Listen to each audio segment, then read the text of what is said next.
우리가 꿈에도 그리던 조국 해방을 1945년 8월 15일 맞이했었습니다.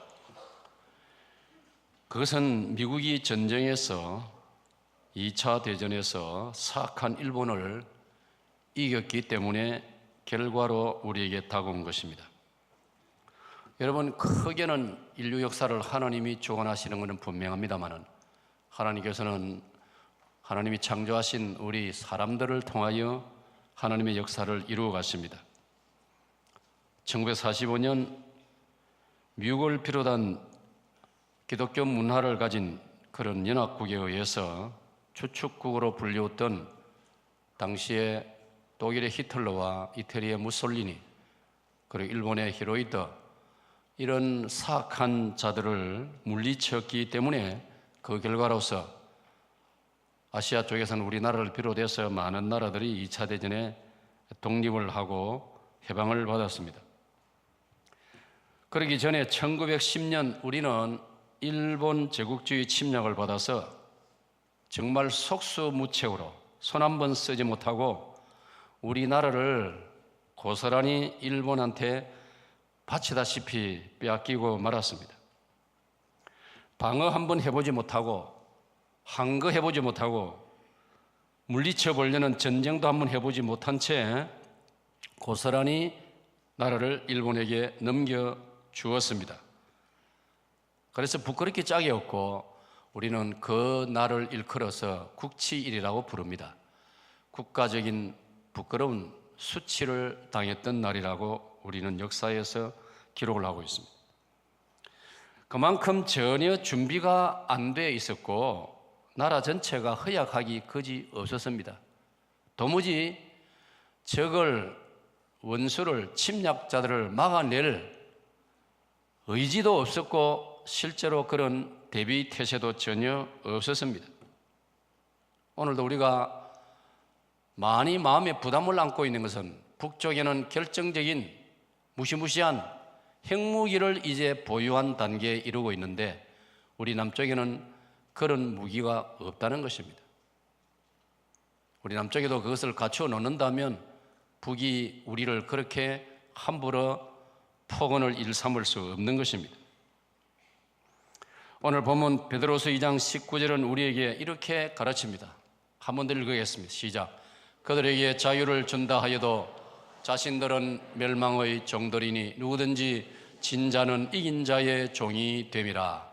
즉 여러분, 자유를 준다 하여도 결국은 지면은 이긴 자의 종이 된다.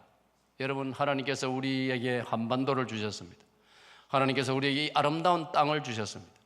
사도행전 17장에 의하면 하나님은 각 나라와 민족에게 살 수 있는 거주지, 땅을 주시고 경계를, 국경선을 주신다고 했습니다.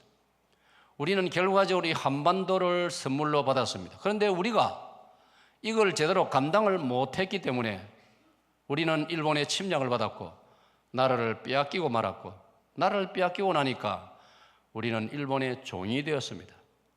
참 들추내기 부끄럽지만은도 우리는 정신대라든지 일본의 보국대라든지 일본 전쟁놀이에 우리가 총알바지가 되는, 그리고 일본의 가장 목숨이 위태로운 광산을 비롯한 험한 곳에 붙들려 가가지고 강제 노동을 해야 되고 징용을 당해야 되고 이런 비극을 겪었습니다. 며칠 전에 군함도라는 영화를 보았습니다. 영화 보는 내내 너무 가슴이 답답했고 슬펐고 참 자존심이 너무나 상했습니다. 괴정시대 때 우리 조상들이 일본으로 강제로 끌려가가지고 남녀를 불문하고 인간 이하의 짐승과 다를 바 없는 학대를 당하는 그 역사를 영화로 다시 보면서 정말 뭐라고 표현할 수 없는 무거운 마음을 경험을 했습니다. 그래서 오늘 말씀대로 진자는 이긴 자의 종이 된다라고 말씀을 했기 때문에 저는 오늘 8.25 해방기념주일에 이 본문을 가지고 이겨야 합니다라는 제목으로 말씀을 증거하려고 합니다. 시작. 이겨야 합니다. 자, 우리 찬양대 시작. 이겨야 합니다. 그렇습니다, 여러분. 살아보면 결국 이겨야 되는 겁니다. 플라톤이 그렇게 말했다고 제가 여러분에게 소개한 적이 있습니다. 인간은 자연과 싸워서 이겨야 되고, 침략자와 싸워서 이겨야 되고, 자신과의 싸움에서 이겨야 한다고 그리스의 철학자 플라톤은 일찍이 그런 교훈을 우리에게 남겼습니다. 자, 그러면 첫째로 우리는 죄에서 이겨야 됩니다. 다 같이 시작. 우리는 죄에서 이겨야 한다. 여러분, 우리가 싸워야 될 대상도 많고 싸움에서 이겨야 되지만은 가장 중요한 것은, 성경이 가르치는 가장 중요한 싸움은 죄와 싸워서 죄에서 이겨야 되는 겁니다. 히브리서 12장을 읽으면 너희가 죄와 싸우되 피 흘리기까지 싸우라고 했습니다. 오늘 죄와 싸우고 그 죄한테 이기기 위해서 피 흘리기까지 하는 사람이 몇 사람 있습니까? 죄와 적당히 싸우고, 싸우다가 타협을 해버리고, 아예 죄와 싸우려고 하지 않고 아예 죄와 타협을 해버리고, 더 나아가서 죄를 즐기기까지 하는 것이 타락한 인간입니다. 성경은 죄와 싸우라고 했습니다. 받아봅시다. 죄와 싸우자. 그리고 싸워서 이겨라고 말씀하고 있습니다. 남편하고 싸워서 이기라, 그런 말 없어요. 아내하고 싸워서 남자가 내가 아내한테 지면 되나, 이겨라, 그런 말 없어요. 그런데 성경은 죄와 싸우고 죄한테는 이기라고 말씀합니다. 왜 그렇습니까? 죄에 지면 죄의 종이 됩니다. 다 같이요. 죄에 지면 죄의 종이 된다. 여러분, 죄에 지면은 죄가 그 사람의 코를 꿰입니다. 그리고 질질 끌고 다닙니다.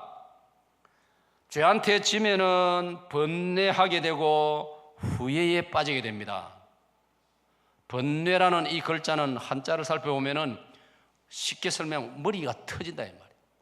머리가 아파서 머리가 터지는 겁니다. 죄를 지으면 그런 결과가 생겨나는 것입니다, 여러분. 죄를 지으면 지옥의 고통을 겪게 되는 겁니다. 여러분, 지옥이 있니 없니 그거 걱정할 필요가 없어요. 죄를 짓고 나면요, 그 마음이, 그 생활이라는 게 지옥입니다, 지옥. 그래서 조상들은 그렇게 말해요. 죄 짓고 못 산다. 죄 짓고는 살 수 없다. 그 죄 짓고 나면 지옥이다, 그런 뜻이에요. 그러니까 죄를 짓지 말라는 말이죠. 사랑하는 여러분, 성경은 여기에 대해서 가르치고 있습니다. 창세기 3장 9절은 우리 조상, 인류의 첫 조상 아담이 죄를 짓고 어떻게 되었느냐, 죄의 결과를 말해주고 있습니다. 여호와 하나님이 아담을 부르시며 그에게 이르시되 네가 어디 있느냐 이르되 내가 동산에서 하나님의 소리를 듣고 내가 벗었으므로 두려워하여 숨었나이다. 여러분, 죄를 짓고 나면 사람은 너무나 자연스럽게, 너무나 당연하게 두려움이 찾아옵니다. 그리고 숨게 되는 것입니다. 여러분, 죄 지은 사람 숨지 않습니까? 도망가지 않습니까? 은밀하게 숨어듭니다. 그래서 또한 나라에서는, 법에서는 그 잡아내려고 숨어 있을 만한 곳을 물색해가지고 조사를 해가지고 기어이 잡아내려고, 찾아내려고 합니다. 여러분, 이게 죄의 결과입니다. 저 어릴 때 우리 마을에 군대 징집을 기피해가지고 늘 도망다니는 한 사람을 알고 있습니다. 어린 마음에도 참 할지다이다. 온 마을 사람들에게 부담을 주는 거예요. 그렇다고 그때만 해도 정이 많은 시대니까 아무도 고발 안 합니다. 고발 안 합니다. 우리는 뻔히 아는데, 어디 있는지 아는데 아무도 말 안 합니다. 잡으러 온 형사는 잡으려고 집을 들어와가지고 흙간을 뒤지고 온갖 걸 뒤지고 마루밑을 뒤지고 덕석을 뒤지고 저 앞에 논밭을 뛰어다니고 형사들이, 여러분, 그게 할 짓입니까? 그러니까 집에도 잘 못 들어. 어쩌다가 한 번씩 밤에 들어와가지고 밥 먹고 가고, 참으로 답답하기 그지없습니다. 그 덕분에 저는 어릴 때부터 대한민국 남자는 무조건 군대 가야 된다, 그 철학이 딱 생겨진 것입니다, 여러분. 예? 어떻게 그렇게 삽니까? 잠시 갔다 올 것인데, 3년 갔다 오면 평생을 편하게, 마음 편하게 살 것인데, 그거 안 하려고 요리조리 피하다가 평생 기피자가 돼가지고 그가 겪는 고통은 군대 생활보다도 몇 갑절 죽을 고생하는 거예요. 그게 죄입니다, 여러분. 그러니까 저기 보세요. 숨는 것입니다. 숨는 것. 성경은 죄에 대해서 비참한 결과를 우리에게 소개하는 데 있어서 주저하지 않습니다. 창세기 4장 11절로 14절을 보면은 또 한 사람의 죄 지은 사람의 그 상황을 말해주고 있습니다. 자기 동생 아벨을 살해한 고약한 인간 형 가인의 모습을 설명하는 성경입니다. 땅이 그 입을 벌려 네 손에서부터 네 아우의 피를 받았은즉 네가 땅에서 저주를 받으리니 네가 밭을 갈아도 땅이 다시는 그 효력을 내게 주지 아니할. 보십시오. 죄를 짓고 나면 하나님께서 벌을 내리셔가지고 죄 지은 사람의 논밭에 일이 안 되는 거예요. 너는 땅에서 피하며 유리하는 자가 되리라. 가인이 여호와께 아뢰되 내 죄짐을 지기가 너무 무거우니이다. 죄짐을 지기가 너무, 죄의 값이 저렇게 무겁다는 겁니다. 태산같이 무겁습니다. 주께서 오늘 이 지면에서 나를 쫓아내시온즉 내가 주의 낯을 배웁지 못하리니 내가 땅에서 피하며 유리하는 자가 될지라. 정처 없이 방황한다 이 말이에요. 무릇 나를 만나는 자마다 나를 죽이겠나이다. 여러분, 그 당시의 상황을 보면 그렇다고 암살단을 죽이는 조를 짜가지고 누가 안 해도 본인 스스로 모든 사람이 자기를 쫓아오는 것 같단 말이에요. 죄를 짓고 나면은 모든 사람이 나를 주목하는 것 같고 모든 사람이 나를 쫓아오는 것 같고 모든 사람이 날 몽둥이를 들고 날 죽이려고 하는 것 같다. 그걸 지금 가인이 벌써 저기에서 말해주고 있는 것입니다. 사사기 16장 16절을 읽으면 삼손의 모습입니다. 날마다 그 말로 삼손을 재촉하여 조름해 삼손의 마음이 번뇌하여 죽을 지경이라. 하나님의 사람 삼손이 정신을 못 차리고 이웃의 이방나라 블레셋 땅을 왔다 갔다 하고 블레셋의 술집을 왔다 갔다 하고 기생집까지 찾아갔습니다. 삼손이 이렇게 사람이 타락하려면 이렇게 타락하는 거예요. 그러니까 그 블레셋 기생에게 완전히 코가 꿰인 겁니다. 그래서 이 블레셋 기생이 막 삼손을 쫄라대는데 네 힘이 어디서 나오느냐? 우리 블레셋 군대를 쳐 죽이는 나귀 턱배 하나 가지고 우리 블레셋 군대 600명을 쳐 죽이는 네 능력이 힘이 어디서 나오느냐? 그 비밀을 좀 내한테는 알려줘라. 내가 당신을 사랑하지 않느냐? 사랑하면 그 비밀을 어떻게 폭로하라 하겠습니까? 순 거짓인 겁니다. 그러니까 삼손이 마음이 번뇌하여 죽을 지경이라. 죄의 결과는 저런 것입니다, 여러분. 신약에서도 여러분 가룟 유다가 예수님을 배반하여서 예수님을 팔아넘긴 죄의 결과가 어떠는지를 성경은 정확하게 기록하고 있습니다. 마태의 27장 3절로 8절을 보면은 그때 예수를 판 유다가 그의 정죄됨을 보고 예수님이 십자가 죽임 당하는 재판 결과를 보고 스스로 뉘우쳐 그 은삼십을 대제사장들과 장로들에게 도로 갖다 주며 이르되 내가 무지한 피를 팔고 죄를 범하였도다 하니 그들이 이르되 그것이 우리에게 무슨 상관이냐 네가 당하라 하거늘 유다가 은을 성소에 던져놓고 물러가 스스로 목매어 죽은지라. 대제사장들이 그 은을 거두며 이르되 이것은 핏값이라 성전 창고에 넣어둠이 성전 금고에 넣어둠이 옳지 않다 하고 어느 한 후 이것으로 토기장에 밭을 사서 나그네의 묘지를 삼았으니 그러면 오늘날까지 그 밭을 피밭이라 일컫느니라. 여러분, 가룟 유다가 죄를 지었습니다. 예수님을 팔아넘겼습니다. 달랑 은 30 포상금으로 받았습니다. 포상으로 받았습니다.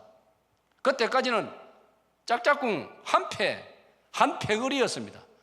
대제사장들과 지도자들이 아이고 잘한다, 니 잘한다, 니가 용감하다, 그래 네 선생은 가짜다, 엉터리다, 선동가다, 네가 솔직하다, 네가 네 선생님하고 3년 지내보면서 네가 다 알았으니까 네가 고발한 내용이 진짜다, 수고했다, 원사님 주고 너는 이제 우리 편이 되었으니까 네 장래를 우리가 보장해 주겠다. 달콤하게 쏘겠습니다. 그런데 나중에 보니 그게 아니란 말이에요. 그래서 가룟 유다가 그 돈도 성전 쪽을 제사장들이 서 있는 쪽으로 던지면서 그래. 그런데 제사장들이 하는 말이 뭡니까?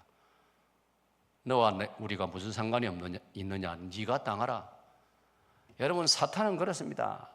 사탄은 죽고 못 사는 것처럼, 나를 좋아하는 것처럼 유혹하고 그럴듯하게 온갖 좋은 말로 속이고 속삭거리고, 그러나 딱 번제하고 나면은 사탄은 떠나는 거예요.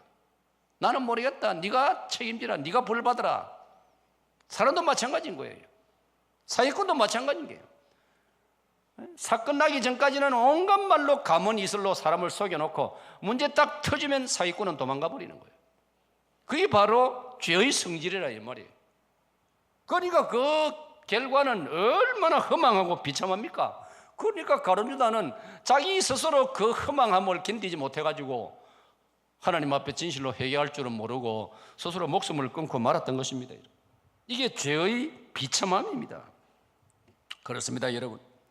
죄보다도 사람을 고통스럽게 하는 것 없습니다. 죄보다도 사람을 비참하게 만드는 건 없습니다. 어떤 사람은 가난이 사람을 비참하게 만든다고 말합니다. 아니에요. 죄가 사람을 비참하게 만듭니다. 가난하다고 뭐 이게 무슨 죄입니까? 살다 보면 가난할 수도 있는 것이고, 그러나 가난하지만은 또 철학을 가지고 자부심을 가지고 산입에 거미줄 치라. 산입에 거미줄 치라. 사람 다 지 먹고 살 거 가지고 태어난다. 조상들은 그런 믿음의 말을 남겼습니다. 사업 실패한 것이 그렇게 비참한 게 아닙니다. 시험에 불합격한 게 거의 부끄러운 게 아닙니다. 내가 지난주 저녁에 말했지만 나는 시험에요 5번이나 떨어졌어요. 운전면허 시험에, 실기 시험에. 그러니까 여러분, 나만큼 많이 떨어진 사람 있으면 나하고 동지합시다. 그리고 날 쳐다보고 위로를 받고 용기를 얻으세요. 그런데 여러분, 제 말 잘 들어보세요. 나중에 내가 가만히 깨달아 보니까요, 5번 떨어지고 6번 만에 합격을 했는데 그 바람에, 그 덕분에 실제로 도로로 나가니까 운전이 잘 되더라고요. 왜? 떨어지는 바람에 연습을 더 많이 했거든요. 그러니까 그런 효과가 있더라고요. 그러니까 나는 운전거리 많이 불합격한 거 조금도 부끄럽게 생각 안 합니다. 그게 무슨 죄입니까? 불합격 많이 했다고. 안 그렇습니까? 그러니까 여러분, 부끄러워할 걸 부끄러워해야 됩니다. 자존심 상할 걸 자존심 상해해야 됩니다. 죄가 사람을 비참하게 만들고 죄가 사람을 부끄럽게 만듭니다. 아멘. 그래서 성경은 죄와 싸우라고 하죠. 죄한테 이기라고 말하고 있는 것입니다. 사랑하는 여러분, 지금은 이 시대는 신자들마저도 죄에 대한 자세가 희미합니다. 죄의식이 무디어져 가고 있습니다. 한번 읽어보시죠. 시작. 지금은 신자들마저도 죄관이 희미하고 죄의식이 무디어져 가고 있습니다. 오늘 우리 시대는요, 참 염려스럽습니다. 성도들, 교인들 그저 신앙생활 부담 없이 하라고. 부담 없이. 이 말이 사실 얼마나 무서운 말인지 모릅니다. 부담 없이 신앙생활 하라고. 부담 없이 교회 다니라고. 여러분, 그게 사실은요 무서운 말이에요. 안 좋은 말이에요. 우리가 부담을 느껴야죠. 죄지면 안 된다. 내가 하나님 앞에 11조도 드려야지. 내가 하나님 섬기되 정신 차리고 잘 섬겨야지. 이런 부담을 가지고 더 잘하려고 노력해야지. 뭐 부담 없이 편안하게 내 좋을 대로 내가 성편되면 하고 성편 안 되면 하지 말고 시간 있으면 교회 오고 시간 없으면 주일도 오지 말고. 예를 들어서 그래가지고 나중에 어떻게 할 겁니까? 예수님께서 누가복음 18장 8절에 내가 세상에 다시 올 때 믿음을 보겠느냐, 그 말씀 들으면 가슴이 속이 뜨끔하지 않습니까? 아무렇게나 믿어서는 안 되겠구나. 여러분, 예수님 이런 말씀 내세요. 얘들아, 천국에 들어가는 자가 적으니라. 얼마나 무서운 말입니까? 예? 그런데 어떻게 우리가 부담 없이 신앙생활을 해라, 적당히 신앙생활을 해라, 무슨 말이에요? 그 말 속에는 뭐냐? 죄에 대해서 부담 느끼지 말라. 너무 죄에 대해서 따지지 말라. 사랑하는 여러분, 우리가 서로 인간관계에 있어서는 남에 대해서 우리가 부드러워야 되지만은 하나님 앞에 신앙 문제에 있어서는 우리가 철저하려고 자기 자신부터 노력을 해야 되는 거예요. 정말 죄에 대해서 심각하게 생각해야 되는 거예요. 오늘 우리 시대가 바로 이게 문제입니다. 죄에 대해서 심각하게 생각 안 합니다. 지금 나라 헌법에 동성 결혼은 문제없다 합법화시키려고 지금 헌법 고치려고 하고 있습니다. 이게 얼마나 심각한 문제입니까? 정말 큰일입니다. 동방예의주의 어디 가버렸습니까, 여러분? 예? 일본도 중국도 이걸 전혀 이걸 용납하지 않겠다는 자세를 가지고 있는데 왜 우리나라가 이 일에 앞장섭니까? 왜 우리나라 서울특별시장이라는 사람이 그래 제일 중요한 서울광장, 청계천 광장 그런 데다가 이런 자들이 옷 벗고 막 대낮에 온갖 짓을 하는 것 그냥 다 허용하고 자리를 만들어줍니까? 큰일 났습니다, 여러분. 오늘 이 시대가요, 정치적으로 자유민주주의를 너무 부르짖고 이렇게 하다 보니까요, 사람들이 지 하고 싶은 것 다 하고 무슨 짓을 하든 참견하지 말아라, 노 타치, 타치하지 말아라, 건드리지 말아라, 이런 풍조가 지금 되고 있어요. 이게 망할지도 아니고 무엇입니까, 여러분? 소돔 고모라가 왜 망했습니까? 죄를 죄인 줄로 모르고 죄를 밥 먹듯이 먹어가니까 결국 소돔 고모라가 망했지 않습니까, 여러분? 십계명을 가지고 생각을 해보세요. 십계명을 우리가 객주로 외웁니다마는 과연 얼마나 우리가 진지하게 이 계명을 묵상하고 삶에 적용하고 있습니까? 나 외에 다른 신을 두지 말아라. 나 외에 다른 신을 두지 마라. 어떤 우상도 만들지 말고 거기 절하지 말아라. 여러분, 우상이란 말은 내가 좋아하는 것을 가리키는 뜻이에요. 하나님보다 더 좋아하는 게 여러분에게 없습니까? 하나님 이름을 망령되게 부르지 말아라. 제3계명입니다. 내가 잘못하고 내가 신앙생활 제대로 못하고 내가 기독교인답지 않게 그냥 처신하고 이렇게 함부로 함으로 말미암아 나를 쳐다보고 사람들이 감동을 받기는커녕 나를 쳐다보고 기독교를 업수히 여기고 이렇게 하는 것은 하나님 이름을 망령되 제3계명을 범하는 죄인데 이 예사로 생각합니다. 안식일을 기하여 거룩히 지키라 제4계명인데 오늘 여러분 안식일 개념이 어떻습니까? 네? 안식일 개념이 어떻습니까? 우리는 과거에 안 믿는 집에서도 주일날 교회 나오려고 예배 참석하려고요 얼마나 몸부림치는지 아십니까? 울타리를 넘어서 도망치다시피 가기도 하고요, 부모님에게 야단을 맞으려고 주일날 할 걸 토요일날 일 다 해놓고요 그렇게까지 몸부림을 쳤어요. 저 하동 쪽에 우리 초창기 고신교회 성도 가운데 한 분, 집사님 가운데 한 분은요, 배추달이라는 집사님은요 6.25 때입니다. 공산군이 경남 마산 진동 고개까지 쳐들어왔습니다. 정말로 마산하고 부산 조금만 남았어요. 그래서 그 하동 쪽에 들어온 공산주의가 주일날 교인들을 붙들어 가지고 일을 시켰어요. 일부러 기독교인들을 핍박하려고, 핍박거리 만들려고. 그래가지고 일을 시키는데 그 배추달 집사는 나는 일할 수 없습니다. 오늘은 하나님 예배하는 날입니다. 다른 날 시키면 월요일부터 토요일까지 내가 밤에 잠을 안 자고도 시키는 대로 내가 얼마든지 일할 수 있습니다. 근데 오늘은 일 못합니다. 그래가 여러분 잡혀 들어가 두드려 맞아가지고 순교당했습니다. 그분이 배추달 집사입니다. 그분이 후손들이 초량의 부산 3.1교회 그 장로님도 있고 교회 일꾼들이 많이 있습니다. 오늘 이 시대에 여러분 우리 상상이나 할 수 있습니까? 예? 예사로 주일 빠져버리고 예사로 주일날도 어디 가버리고 주일날도 이사를 다 해버리고 이 말이 됩니까? 정말 부득이한 경우 외에는 안 된다고 했는데 무엇이 부득이합니까? 부득이한 경우가 뭡니까?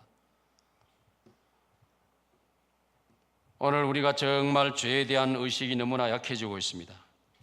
여러분, 로마서 1장은 우리를 경성시키기 위해서 죄에 대한 항목을 우리에게 소개하고 있습니다. 로마서 1장 26절로 31절입니다. 자, 보세요. 제가 이렇게 이 때문에 하나님께서 그들을 부끄러운 욕심에 내버려 두셨으니 여자들도 순리대로 설 것을 바꾸어 영리로 쓰면 거꾸로 살아간다면 거꾸로 순리대로 말은 바르게 양심대로 질서대로 상식대로 그래 안 하고 거꾸로 하는 게 재미가 있는 것처럼 이상한 자동차 몰고 엊그제 뉴스에 시속 360km로 자동차를 달려가지고 지만 죽는 게 아니라 다른 사람까지 죽이고 이게 다 거꾸로 이런 사상이 사람들의 마음속에 지금 자꾸 자리를 잡고 좀 살만하게 하나님께서 우리 남쪽에 복을 주시노니까 이 복을 가지고 하나님께 감사할 줄 모르고 이런 나쁜 짓 하고 못된 짓 하고 자유를 남용하고, 그러니까 여자들도 거꾸로 살고 26절에 27절에 남자들도 순리대로 여자 서기를 버리고, 아니 남자라면 여자하고 결혼해가지고 가정을 이루어 살아야 되는데 저기 보세요. 어디가 봤나? 서로 향하여 음족이 부를 듯하며 남자가 남자와 더불어 부끄러니라. 이 말이 됩니까? 우리 김에서는 이럴 때 쓰는 말이 더럽고 앵꼬봐서, 더럽고 앵꼬봐서 진짜 막 속이 미식거려가지고 어떻게 이런 짓을 할 수 있습니까? 이걸 지금 합법화 시키려고 대낮에 서울 광장을 그 사람들 놀이터 삼아라고 허락을 해주고, 그거에 대해서 이런 것은 나쁘다고 말하면 법에 걸린다고 지금 협박을 해놨고 말이에요. 어떻게 될 겁니까 나라가? 뿐만 아니라 그 다음에 28절 같이 시작. 그들이 마음에 하나님 두기를 싫어하며 하나님께서 그들을 그 상실한 마음대로 내버려 두사 합당하지 못한 일을 하게 하셨으니 곧 모든 불의, 추악, 탐욕, 악의가 가득한 자요, 시기, 살인, 분쟁, 사기, 악독이 가득한 자요, 수근수근하는 자요, 비방하는 자요, 하나님께서 미워하시는 자요, 능욕하는 자요, 교만한 자요, 자랑하는 자요, 악을 도모하는 자요, 부모를 거역하는 자요, 우매한 자요, 배약하는 자요, 무정한 자요, 무자비한 자라. 열거된 죄악을 보세요. 오늘 이 성경 말씀을 생각하면 우리가 이 죄에 대해서 얼마나 예민해야 되고 얼마나 긴장해야 되고 얼마나 조심해야 되고 얼마나 두려워해야 되는가를 말해주고 있지 않습니까? 반면에 받아봅시다. 죄를 이길 때 거기에는 뭐가 있다고요? 시작. 자유와 평강과 노래가 넘쳐난다. 할렐루야. 얼마나, 이게 여러분, 이게 지상낙원이에요. 이게 마음천국이에요. 마음천국. 제가 여러분에게 강조한 지 받아봅시다. 마음천국, 교회천국, 영원천국. 천국이 세 가지가 있는 거예요. 마음의 천국을 자유와 평화와 노래가 있는 그게 마음천국이에요. 그게 어떻게 이루어지느냐? 죄를 이길 때 그 천국이 이루어지는 거예요. 죄 지은 사람 마음에 무슨 자유가 있습니까? 무슨 평강이 있습니까? 죄 지은 사람이 노래 부릅니까? 어림도 없습니다. 노래 제일 잘하는 한국 최고의 가수라도요, 죄 짓고 나면 노래가 안 나와요. 노래는 내 마음에 아무 거리낌이 없고 마음이 편안할 때 노래가 막 터져 나오는 거예요. 오늘 제 마음에 하나님이 은혜와 평강을 주시니까 노래가 얼마나 잘 나오는지 몰라요. 지금 같으면 내가 동화 콩쿠르에 나가면 막 입상할 가능성이 있어요. 그런 용기가 있어요. 소리가 얼마나 잘 나오는지. 그런데 죄를 지으면 소리가 안 나오는 거예요. 노래가 안 나오는 거예요. 마음에 자유가 없는, 평강이 없는 거예요. 그러니까 우리가 죄를 이겨야 되는 겁니다. 아멘. 오늘 저와 여러분, 우리 죄를 이김으로써 우리 심령 속에 하나님이 하늘로서 내려주시는 자유와 평강과 노래가 넘쳐나기를 바랍니다. 그 찬송가 410장 제가 좋아합니다. 내 마음에 한 노래 있어 나 즐겁게 널 부르네. 다 같이요. 이 노래를 부를 때에 큰 평화 임하도다. 평화 평화 평화 평화 하나님 주신 선물 그 놀라운 주의 평화 하나님 선물일세. 할렐루야. 그렇습니다. 갈라디아 5장 1절은 이렇게 우리에게 가르칩니다. 그리스도께서 우리를 자유롭게 하려고 자유를 주셨으니 그러므로 굳건하게 서 다시는 종의 멍에를 매지 말라. 지금 무슨 말입니까? 죄를 지으면 자유가 사라진다 이 말이에요. 죄를 이기면 자유가 찾아온다 이 말입니다.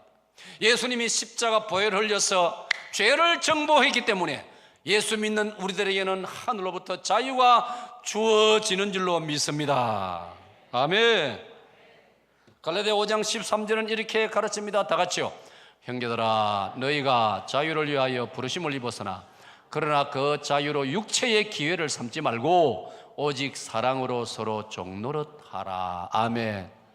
하나님께서 우리에게 오늘 이 시대에 대한민국의 자유를 얼마나 많이 주십니까? 하나님께서 여러분들에게 물질적인 여유를 주시고 우리에게 몸의 건강을 주시고 이걸 가지고 죄 짓는 데 사용하지 말고 서로를 섬기고 서로를 봉사하고 서로를 대접하고 서로를 도와주는데 시간과 내 건강과 물질을 써라 이 말이에요. 할렐루야. 이게 구원받은 사람의 너무나 자연스러운 모습이라니. 요한복음 8장 32절은 이렇게 가르칩니다. 진리를 알지니 진리가 너희를 자유롭게 하리라. 여기서 진리는 예수님이 자기를 가리키는 상징적인 말인 겁니다. 예수님이 우리를 자유롭게 해주시는 분입니다. 그러므로 우리가 예수님을 진심으로 믿고 영접하고 예수님을 고백하고 살면 주님께서 저와 여러분의 심령 속에 하늘의 자유를 주시는 줄로 믿습니다. 큰 두 번째로 우리는 인생길의 온갖 시험에서 이겨야 됩니다. 다 같이요 시작. 우리는 인생길의 온갖 시험에서 이겨야 합니다. 여러분, 사람이 한 세상을 살아가는데 사연이 얼마나 많습니까? 서점에 이름 있는 사람의 자서전만 자서전입니까? 한 사람 한 사람 모두 다 자기 살아온 인생길을 글로 적는다면 읽을 거리가 없는 사람 아무도 없습니다. 온갖 사연들이 다 있습니다. 오늘 저와 여러분이 지금 여기까지 에베네셀 여기까지 살아 있는 것은 여러분들이 하나님의 은혜로 모든 시험들을 어려움들을 인생길에 다가오는 이런저런 사연들을 여러분이 이겨내었기 때문에 오늘 여기 살아 있는 것입니다. 할렐루야. 이걸 사무엘 선지자는 에베네셀이라고 했습니다. 이스라엘 말로 받아봅시다. 에베네셀. 글자 뜻 그대로 에벤이란 말은 돌이라는 뜻이고 에셀이란 말은 도움이라는 뜻이에요. 그러니까 이 말을 해석하면은 하나님이 여기까지 도우셨다 그런 뜻이에요. 하나님이 여기까지 도우셨다. 그리고 오늘 저 여러분이 오늘 2017년 8월 13일 주일날 이 자리에서 우리가 예배 드리고 있는 것은 하나님께서 여기까지 우리를 도우신 줄로 믿습니다. 그리고 하나님 은혜로 여러분이 주어진 모든 다가오는 환경을 여러분이 믿음으로 이겨냈기 때문에 여기 지금 존재하고 있는 거예요. 아멘. 그렇기 때문에 이겨야 되는 거예요. 받아봅시다. 이겨야 합니다. 왜? 우리는 살아야 되기 때문에. 살기 위해서는 이겨야 되는 거예요. 지면은 안 되는 거예요. 우리 일본한테 졌기 때문에 우리 일본의 종이 되었습니다. 정신대에 끌려가고 징용에 끌려가고 탄광에 끌려가고 일본군의 총알바지가 되어지고 그 징용에 끌려가지고 엄마 배고프다, 엄마 보고 싶어, 벽에다가 그런 글자가 쓰여 있는 게 발견되지 않습니까? 그러니까 이게 되는 거예요. 삶의 여정에 얼음 없는 사람 누가 있습니까, 여러분? 그렇기 때문에 항상 우리가 오해해서 안 되는 것은 나만 어렵다고 생각하면 안 되는 거예요. 우리 복음성에도 그런 노래, 윤대원 목사님 복음성의 그 가사가 뭐예요? 왜 나만, 그 다음 뭐예요? 왜 나만 겪는 고난이라고 불평하지 마세요. 성명이 심하자요. 누구든지 간에 하여튼 정말 그 참된 고백 아니에요. 왜 나만 겪는 고난입니까? 이렇게 생각하지 말라. 나만 겪는 게 아니고 모든 사람이 다 겪는 거예요. 아멘. 아멘. 네? 고난 없이 오늘에 이르는 사람이 누가 있느냐 이 말이에요. 네? 그런 때문에 사랑하는 여러분, 우리는 나에게 주어진 인생길에서 다가오는 온갖 시험 받읍시다. 온갖 시험, 테스트, 온갖 시험, many test, or various test, 다양한 이런 시험들이 인생길에 누구나 다 있는 거예요. 예? 길 가는 사람 손잡고 물어보세요. 그대는 지금까지 살아오면서 어떤 사연이 있었습니까? 어떤 시험이 있었습니까? 정말 점심도 안 먹고 막 계속 이야기할 거예요. 이게 우리 사람입니다. 그래서 이런 말이 있습니다. 사람이 싫고 세상이 싫고 당신이 처한 환경이 싫으면 공동묘지에 가서 살아라, 그런 말이 있습니다. 공동묘지에 가면 뭐 아무도 날 안 건드리니까 여러분 중에 혹시 그런 분이 있습니까? 아이고 목사님, 나는 막 사람도 싫고 막 환경도 싫고 직장도 싫고 막 아내 꼴보기도 싫고 막 남편 꼴보기도 싫고. 그런 사람은 지금 당장 보따리도 필요 없어요. 공동묘지 가셔가지고 두 무덤 사이에 그 사이에 들어누워 가만히 아무도 안 건드립니다. 아무도 말 안 합니다. 그러니까 그거는 사람 사는 게 아니라 이 말이에요. 네? 여러분, 사람은요 시장에서 살아요. 시장판, 마케트, 사직시장, 국민시장. 저는 이제 집에 왔다 갈 때 늘 국민시장을 지나다닙니다. 참 재미가 있어요. 사람 살아가는 걸 보면요 얼마나 재미있는지. 그 특별히 이 뭡니까 이게 뭐라 하노? 떡볶이. 그 떡볶이 이제 만들어서 파는 그 가게 지나갈 때는 제가 사 먹는다는 말이 아니고 항상 내가 인사를 합니다. 얼마나 열심히 땀을 뻘 흘리고 겨울에 추운데도 지나가다 제가 이제 사역동에 담임 목사인 줄 알기 때문에 그분이 내 마음에 정말 귀한 생각을 참 귀하다. 열심히 살아가는 모습 귀하다. 여러분, 그게 사람 사는 거예요. 모든 거 싫다 하면 뭐 공동묘지 가서 뭐 들어놓어 버려야지 뭐. 사랑하는 여러분, 그렇습니다. 오늘 우리 사회, 저는 염려가 되는 것은요 우리 사회가 이상하게 나라를 책임진 그런 위정자들도 그런 요즘 사고방식이 내가 볼 때는 많아요. 뭐든지 쉽게 땀 안 흘리고 공짜 이런 사상이 지금 자꾸 팽배해지고 있어요. 너무 슬픈 일이에요. 예? 우선 사람들 기분 맞춰주고 막. 예? 실제로 학교에 교사가 얼마나 필요한지 그런 거 안 따지고 막 무조건 교사 많이 임명해주고 많이 만들어내고 이래가 지금 문제가 지금 발령받지 못한 교사가 3,000명이 3,000명 초등학교만 해도. 그러니까 이제 대책을 세워라 고 항의하니까 말이죠. 아이고 한 교실에 선생님을 둘 넣어가지고 오전에 한 번 맞고 오후에 한 사람 맞고 이런 식으로. 그럼 그 돈은 다 어디서 나오냔 말이야. 그게 돈이 하늘에서 떨어지는 겁니까? 결국은 나라 빚이 되는 것이고, 돈을 무조건 많이 풀면 나중에 돈 가치가 없어가지고 쌀 한 대에 10,000원 줘야 되고, 예를 들어서 그게 이제 인플레가 되는 거예요. 이 말이 안 되는 거예요. 지금 얼마나 무책임한 정책들이 막 쏟아지고 있는지 태산 같은 걱정을 저는 하고 있습니다. 내가 이렇게 걱정이 많은 사람입니다. 지금 풍조가 공짜 풍조, 땀 안 흘리고 수고 안 하고 일 안 하고도 내 호적문에 돈이 들어온다, 이런 지금 기대감을 가지도록 만드는 오늘의 풍토가 얼마나 이게 성경을 보면은 비윤리적이고 잘못된 것인지. 학생들 공부도 그렇습니다. 학생들 힘들게 하지 말아라. 선생님들 학생들에게 시험 치지 말아라.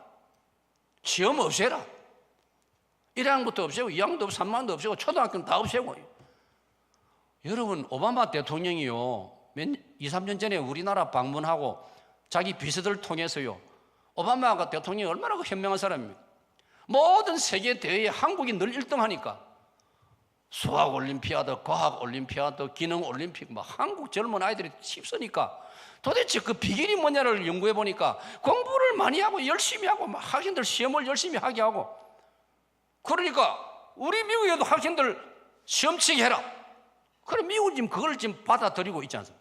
호주도 지금 미국한테 뒤질세라 학생들 시험 제도를 지금 도입하고 있는데, 요즘 우리는 거꾸로 해가지고 시험 다 없애고 있습니다.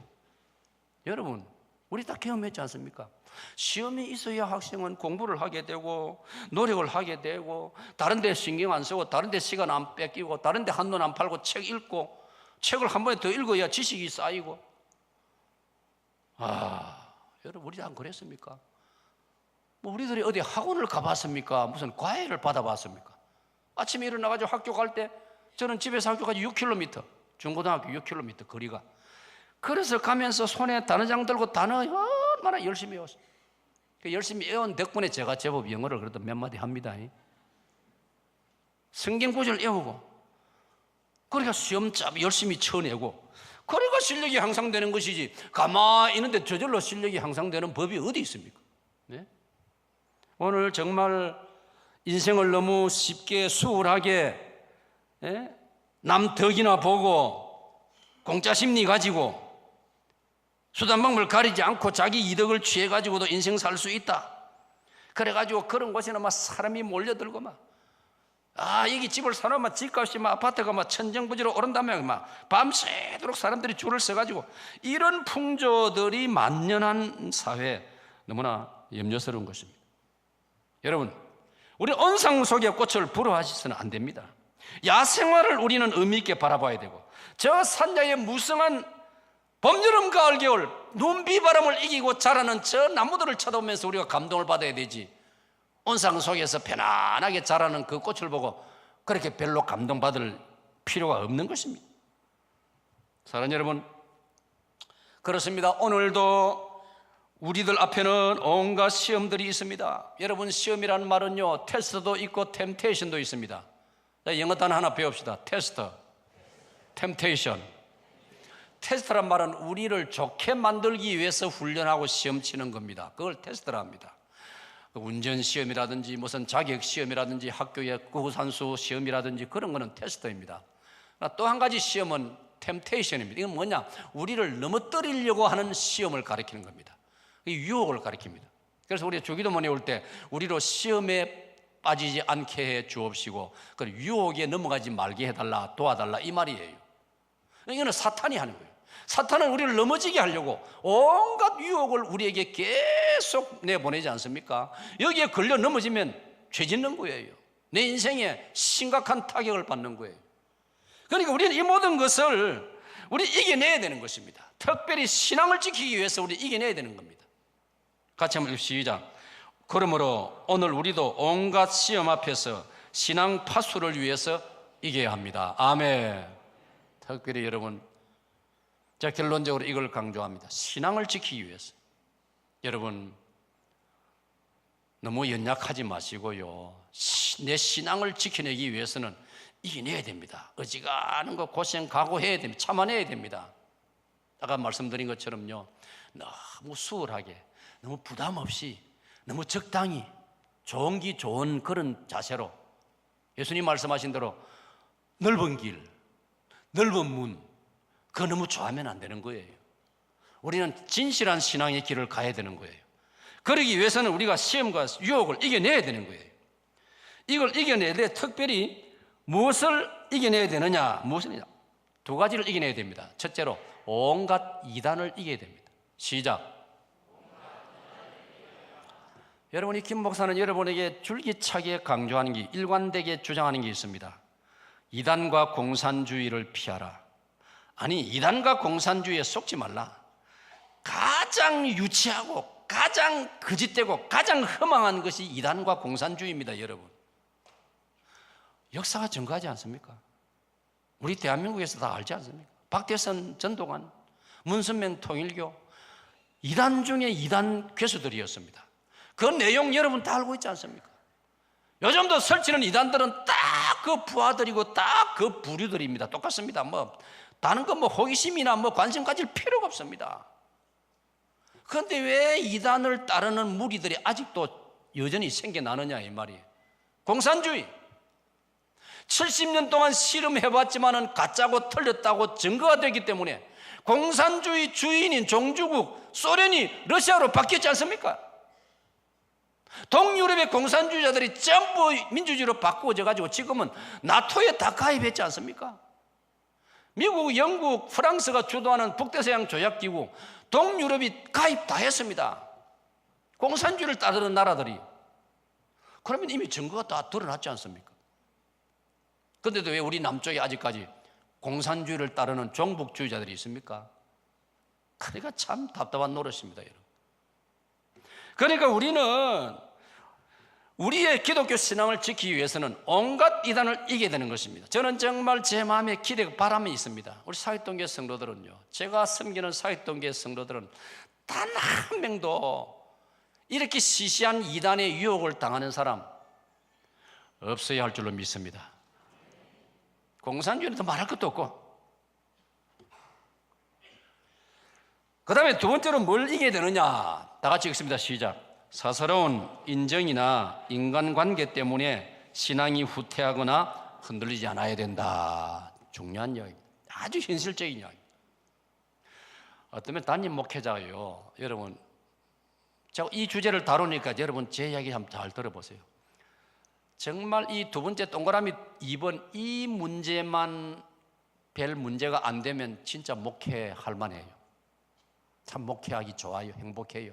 그런데 왜 그런지 인간관계에서 사람들이 많이 부딪히고 사사로운 인정 문제, 인간관계 때문에 서로 갈등하고 이런 모습을 수습하고 이런 것 다독거리는데 참 에너지 낭비가 많이 돼요. 참 힘들어요. 우리가 누굽니까? 천지를 창조하신 하나님을 믿는 우리가 아닙니까? 십자가에서 아무 죄 없이 우리를 위하여 피 흘려 죽어주신 예수님을 믿는 최고의 고상한 기독교인데, 빌립보서 3장 8절 바울 사도는 나는 내가 믿는 예수 그리스도 그 진리 아는 지식이 가장 고상한 줄 아노라. 할렐루야. 최고의 고상한 진리를 따르는 우리가 그렇게 별것 아닌 인간 문제, 이런저런 사사로운 문제, 그런 것 때문에 우리가 믿음 생활에서 진보를 하지 못하고 멈칫거리고 심지어 뒤로 퇴보하고, 나는 누구 보기 싫어서 막 교회 안 나가란다. 그럼 네 얼굴은 뭔데? 항상 그래 이렇게 생각하세요. 역지사지란 말이 그런 뜻이에요.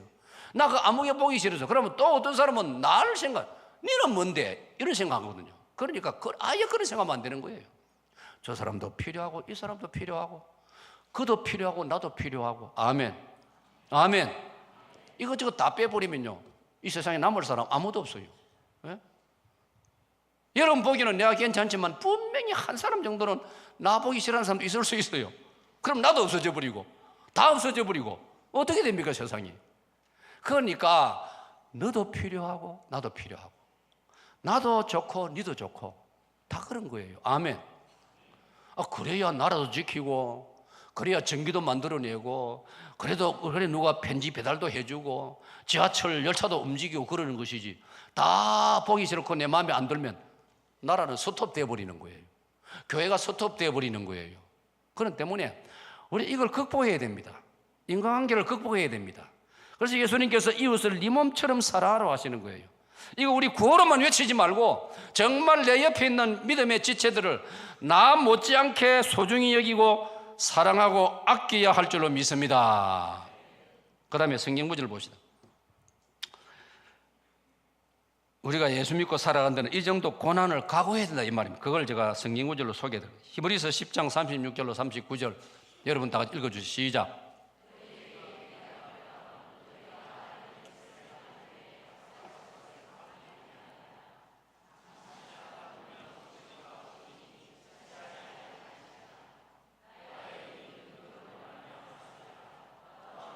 크게 읽으세요. 크게.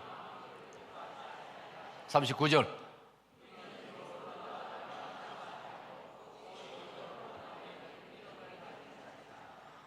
같이 읽을 때는 크게 읽어주세요. 극동방송 극동방송 설교 들으면요, 우리 교회 성도들 숫자가 조그마한 것처럼 들려요. 여러분들이 살살 읽기 때문에 크게 읽어야 방송에서도 소리가 크게 나오는 거예요.